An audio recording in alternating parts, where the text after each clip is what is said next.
Duel Review is brought to you by Nexus, digitalcomics.com. On today's Duel Review, it's District 9. I'm RJ. And I'm Nick. Let's get to it.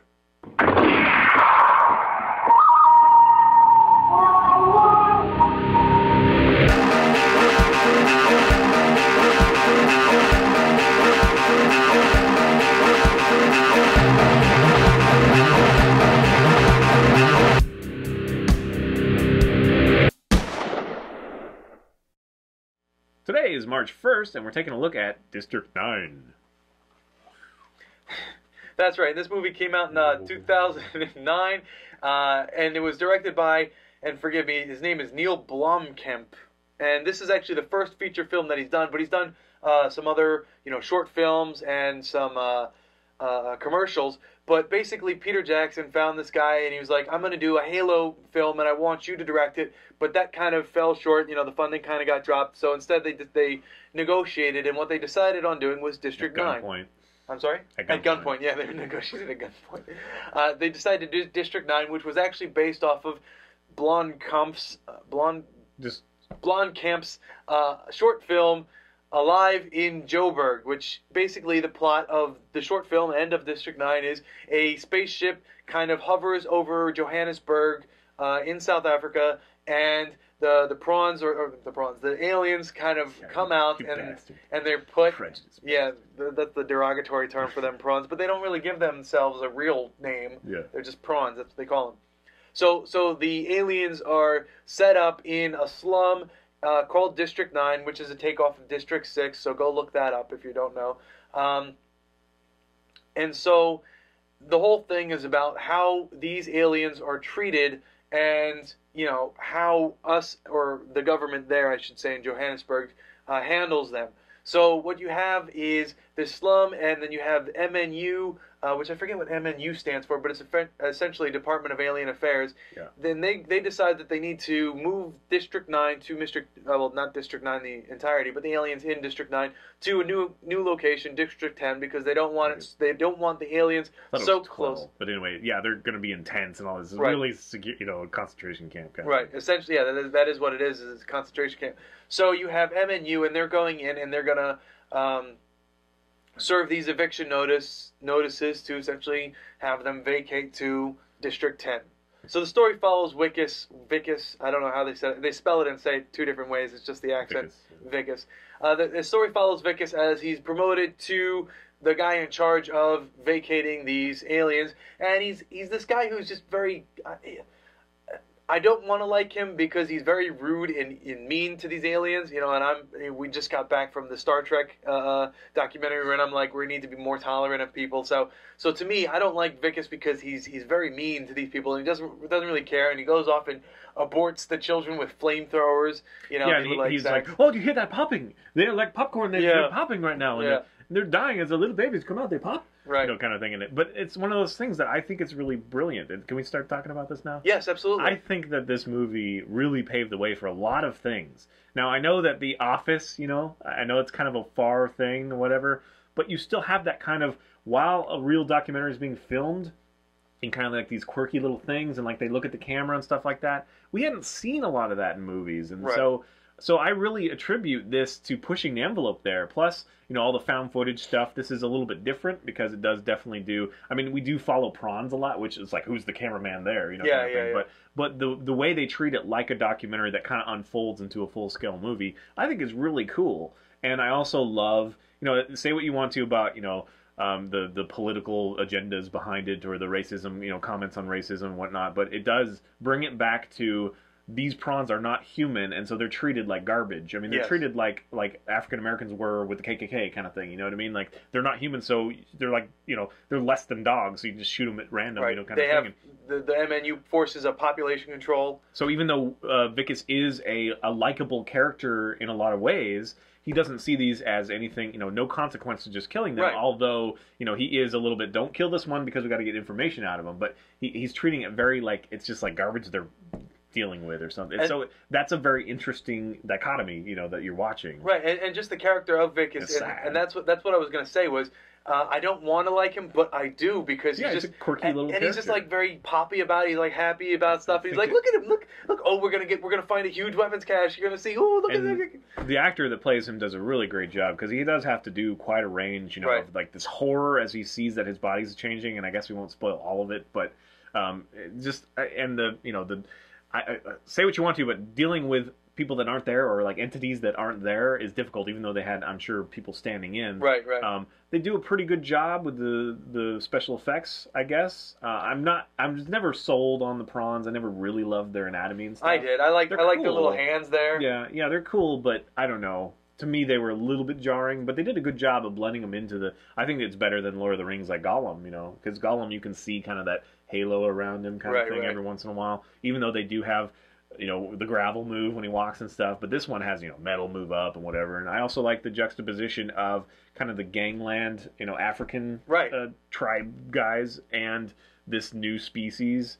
And it's like, oh, well, that used to be you, and now you're treating them like, and it's just really kind of interesting that way, without being too heavy-handed. Of this is the point we're trying to drive home. It's more entertaining than just you know, whatever. And you know, I said to you that I think it was groundbreaking, and I still kind of, you know, I guess I know there's a lot of movies that came around the same time that were doing similar things, but I still kind of feel that way. Well, the funny thing about this movie was, for a long time I don't remember liking it, and then I rewatched it because we were doing it for here, so I decided to revisit it, and I forgot how much I did like this. This movie was, you know, it was fast paced. There was a lot of action. There was a lot of, you know, heartfelt story in it as well, and I forgot how much I liked it. But you're right, this movie is a great movie, and I don't know why I got it in my head that it wasn't. And you know you love the main alien and the little kid, right? Christopher Johnson and his son. Yeah, Christopher Johnson. Yeah, they have all these really strange. The most amazing thing of this overall to me is that this would probably be similar to what it would really be like. Yeah, you know what I mean. Like if an alien ship showed up, we wouldn't. I mean, if we might murder them all. But otherwise, it wouldn't be like you're going to come down here and there's going to be like, you know, major. We're just going to overpower them and segregate them until we figure out what the hell to do with them. Right. So I think that's interesting. I also love how it ends and how you're like, ooh, what's going to happen? I don't think they're ever going to do another movie, so that's unfortunate. But it does make you think. Blomkamp did say that he was still thinking about doing a sequel. Just he has to see if, you know, people like the first one enough, and if he could find a backer for it. A long enough time. Yeah, they could do it, but they probably have to reboot it first or something almost. Well, it's 2009, so yeah, I guess it's been 4 years. I don't know, but anyway, I do really enjoy it for what it is. 4 years. Unfortunately, it's not on Netflix or anything like that. But yeah, if you haven't seen it, which it's still young enough that most of you have probably seen it, but if you haven't. It really does do a solid job. It's an interesting, different kind of movie. I highly recommend it. You should go buy this one. This one's great, and I'm just I'm glad you changed your mind. Yeah, I'm sorry. At first, you were like, I was just gonna say, I'm sorry that I got it in my head that I didn't like it for some reason. Maybe I got this one confused with another, which is funny because at the very end, I actually remember something else happening than what the ending actually was. Like, maybe I watched an alternate ending that maybe I didn't like. Well, like, tell me you didn't love the mech thing. I love the mech thing. Awesome. The mech thing was awesome. I just like the lightning bolt that. It is weird that it like drills into his head. Like I totally understand that it has to like bond with his nervous system or whatever, but does it do that with prawns too? And like how do you survive that? I would imagine so. Yeah. It is super cool, and the one moment is a little bit cheesy when he's like, you know, he's like all down and then he reaches up and grabs that thing. Yeah. But it is awesome. Yeah, I like that. So that was a good moment. One of those things. But yeah, that's a really well done CG there. Yeah, and that's one of the weapons are awesome. Yeah, one of the things that they brought up was what Blomkamp I keep saying what the director wanted to do. What the director wanted to do, thank you, is he wanted to juxtapose the you know, slum type area with the CG, you know, so he liked the idea of doing like a low cut movie and putting in like high end graphics, and so he really did very well there. It a lot just of detailed rotoscoping and stuff because there's so much garbage in the frame, you know, all garbage. the time. Garbage in the, you know, exposed rebar and, you know, sheet metal, all that stuff. Yeah. Yeah, it is a really fun movie. I like the main bad guy. I love that they put him in a wheelchair. I don't know why, I just do. Well, he's not really the main bad. Yeah, I guess he is. He's one of the main bad guys, I should say. And I think it's interesting that they tie in kind of the old world, like almost voodoo kind of stuff. Yes, I like that too. I think I really like that. So it is this really nice blend, and it just feels right. It makes sense in a lot of ways. It totally does. And again, you're gonna love Vicus, even though he's a dick. And Well, Well, yeah, you're rooting for him by the end. yeah. It's interesting how he finds his humanity, I guess, and that's just the fun of the story. But he stays true to that because you think, oh well, of course he's going to be okay with that, and it's like, wait a minute, he's not. He's what? You're like, he's running away. What? Yeah. But then he turned, kind of thing. So it's cathartic. Yeah. But okay, guys, please subscribe to our YouTube channel and watch our great playlists. Game Lab's been a lot of fun. Yes, it has. And please leave comments. We love comments. And you can help support us by buying our wares at spiderwolf.com. That's right. T-shirts, a card game, our print, short stories, and more. See you later. I didn't let you catch up. I caught So mine, I'm though. feeling all bad. Did you see that? I caught mine. I shot it and it bounced back. Bonus points. Yeah, that's right. I should get 10 For bonus me. points. Because you're showboating. Showboating means I live with Next week, it's Transformers Spotlight. Yeah, in fact, I wanted to shave my head, but Stacy's like, "Oh, you're so cute lately." So You gotta leave it on. That's what's gonna happen. Women. I have to say though, man, you do look much dapper now that you've come back. Thank you. New glasses, I like your haircut. I really do. I think it's better than the bushiness. Are you gonna go back to the bushy? Well, see, the problem is I cut my own hair, so yeah, it takes upkeep now. yeah. Amy, Melinda, good job.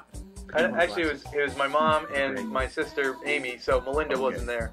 So She was Amy there in spirit. She was there in spirit. I know she has good taste too. She picked out my glasses. They picked up my mom and my sister.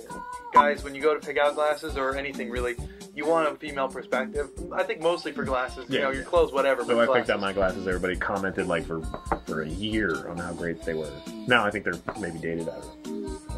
Like you have to get new glasses every once in a while because people are like, oh, you have new glasses on. Wow. You're not a total slob. I am. I think I've had them. See, those frames I've had for years, and I loved those frames, my old glasses. I love those frames. I got new lenses for them. I just wouldn't get rid of those frames because I love them. They fit my face just the way I liked it.